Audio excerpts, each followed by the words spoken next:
नमस्कार दोस्तों, हमारे YouTube चैनल मिस्टर टीचर में आपका स्वागत है। तो आज हम बात करने वाले हैं एक बहुत ही दिलचस्प कहानी की।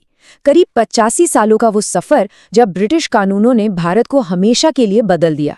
अब देखिए, ये कानून बनाए तो गए थे भारत पर अपना कंट्रोल मजबूत करने के लिए, लेकिन हुआ कुछ ऐसा कि अनजाने में ही इन्होंने हमारे आज के संविधान की नींव भी रख दी।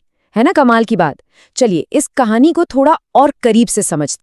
ये सवाल अपने आप में बहुत बड़ा है ना, कि आखिर एक प्राइवेट ट्रेडिंग कंपनी एक पूरे उपमहाद्वीप पर, मतलब भारत पर, राज कैसे करने लगी। यही वो सवाल था जिसने ब्रिटिश संसद को भी उलझा दिया था, खासकर जब ईस्ट इंडिया कंपनी ने यहां एक के बाद एक लड़ाइयां जीतनी शुरू कर दी। और बस यहीं से हमारी आज की कहानी की असल शुरुआत होती है।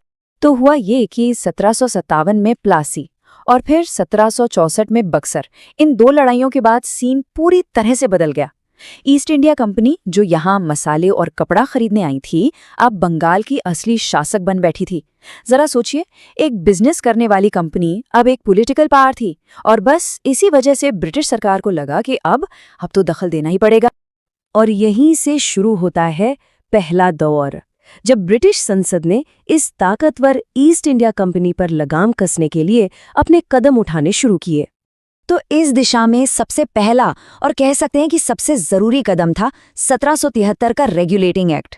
ये वो पहला कानून था जिसने साफ साफ कह दिया कि कंपनी जो भी भारत में कर रही है उस पर ब्रिटिश संसद की नजर रहेगी। मतलब ये एक बहुत बड़ा मोड़ था। अच्छा, अब इस एक्ट में हुआ क्या?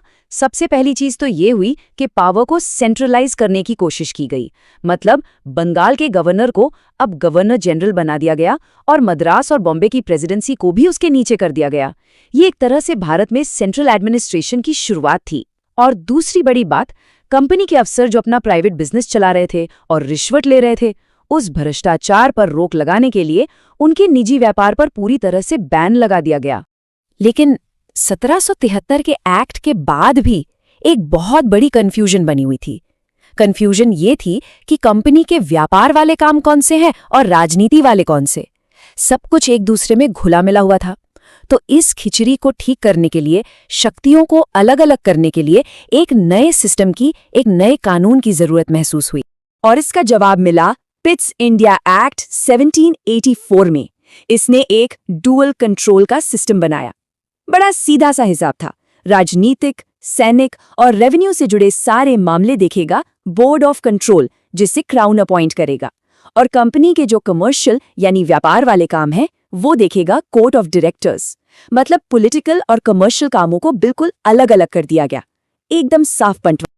तो चलिए अब कहानी के अगले पड़ाव पर चलते हैं। ये वो दौर था चार्टर एक्ट्स का, जहां एक के बाद एक कानूनों ने धीरे धीरे लेकिन लगातार कंपनी की ताकत को कम करना शुरू कर दिया।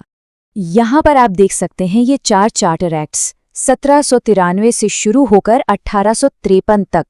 हर 20 साल में एक नया एक्ट आता था और हर एक्ट के साथ कंपनी का व्यापारिक एकाधिकार थोड़ा थोड़ा कम होता गया। पहले चाय और चीन के साथ व्यापार को छोड़कर बाकी सब खत्म हुआ और फिर वो भी खत्म हो गया। मतलब कंपनी को एक ट्रेडिंग बॉडी से पूरी तरह एक एडमिनिस्ट्रेटिव बॉडी में बदला जा रहा था। लेकिन इन सब में से जो एक एक्ट सच में एक टर्निंग पॉइंट था, वो था 1833 का चार्टर एक्ट। ये वो पल था जब कंपनी जिस काम के लिए बनी थी, वो काम ही पूरी तरह से बदल दिया गया। अब जरा इन बदलावों पर नजर डालिए। सबसे पहली और सबसे बड़ी बात, कंपनी के सारे व्यापारिक अधिकार खत्म। अब वो एक ट्रेडिंग कंपनी नहीं थी, बल्कि सिर्फ और सिर्फ ब्रिटिश क्राउन के लिए भारत पर शासन करने वाली एक एडमिनिस्ट्रेटिव बॉडी थी। इसी के साथ बंगाल के गवर्नर जनरल को प्रमोट करके भारत का गवर्नर जनरल बना दिया गया और उन्हें पूरे देश के बजट पर कंट्रोल दे दिया गया। ये सेंट्रलाइजेशन का एक और बहुत बड़ा कदम था। और इस एक्ट में सिर्फ प्रशासनिक बदलाव ही नहीं थे, एक बहुत बड़ा सामाजिक सुधार भी था। इसी एक्ट ने भारत में गुलामी को यानी दास प्रथा को गैर कानूनी घोषित कर दिया, जो उस जमाने के हिसाब से वाकई एक बहुत प्रोग्रेसिव स्टेप था। और ये देखिए, ये उस एक्ट की धारा 87 है। इसमें लिखा था कि किसी भी व्यक्ति को उसके धर्म, जन्मस्थान या रंग के आधार पर किसी भी सरकारी पद के लिए अयोग्य नहीं ठहराया जाएगा। भले ही उस समय ये बात कागजों पर ज्यादा रही हो, लेकिन ये भेदभाव के खिलाफ हमारे आज के संवैधानिक अधिकारों की एक बहुत ही शुरुआती झलक थी। कमाल है ना? और अब हम पहुंचते हैं कहानी के उस मोड़ पर जहां ईस्ट इंडिया कंपनी का करीब 100 साल का लंबा शासन आखिरकार खत्म हो जाता है। ये हुआ गवर्नमेंट ऑफ इंडिया एक्ट 1858 के जरिए। 1857 की क्रांति के बाद ब्रिटिश सरकार ने फैसला किया कि अब कंपनी का राज नहीं चलेगा। इस कानून ने औपचारिक तौर पर भारत का शासन कंपनी के हाथों से छीनकर सीधे ब्रिटिश क्राउन यानी महारानी के हाथों में दे दिया। तो देखिए, ये ट्रांसफर ऑफ पावर हुआ कैसे? सबसे पहले कंपनी का राज खत्म, शासन सीधा ब्रिटिश क्राउन के हाथ में। जो पुराना डुअल कंट्रोल वाला सिस्टम था, बोर्ड ऑफ कंट्रोल और कोर्ट ऑफ डायरेक्टर्स वाला, उसे भी खत्म कर दिया गया। भारत में गवर्नर जनरल की पोस्ट का नाम बदलकर वाइसरॉय कर दिया गया और लंदन में एक नई पोस्ट बनाई गई, secretary of state for India. ये ब्रिटिश कैबिनेट का मंत्री होता था जो भारत के मामलों के लिए सीधे ब्रिटिश संसद को जवाब देता था। तो इस पूरी कहानी का आखिर मतलब क्या है? इसकी विरासत क्या है? चलिए अब ये समझते हैं कि कैसे इन कानूनों ने, जो राज करने के लिए बने थे, एक राष्ट्र की नींव रखने में भी भूमिका निभाई, शायद अनजाने में ही।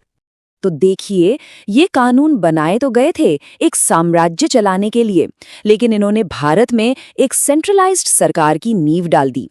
एक प्रोफेशनल, मेरिट पर आधारित सिविल सर्विस का ढांचा तैयार किया, कानूनों को एक सिस्टम में लाने की शुरुआत की, एक यूनिफाइड बजट सिस्टम बनाया। ये वो सारी चीजें थीं जिन्हें आजाद भारत ने बाद में अपनाया और अपने हिसाब से बदला। और यहीं पर ये कहानी हमें एक बड़े सवाल के साथ छोड़ जाती है। ये कानून बिना किसी शक के एक साम्राज्य के हथियार थे, कंट्रोल करने के औजार थे। पर सवाल ये है कि क्या इन्हीं औजारों ने अनजाने में वो ढांचा भी तैयार कर दिया जिस पर एक आधुनिक राष्ट्र की इमारत खड़ी हो सकी? ये एक ऐसा सवाल है जिसका जवाब सीधा नहीं है और इस पर सोचने के लिए बहुत कुछ है।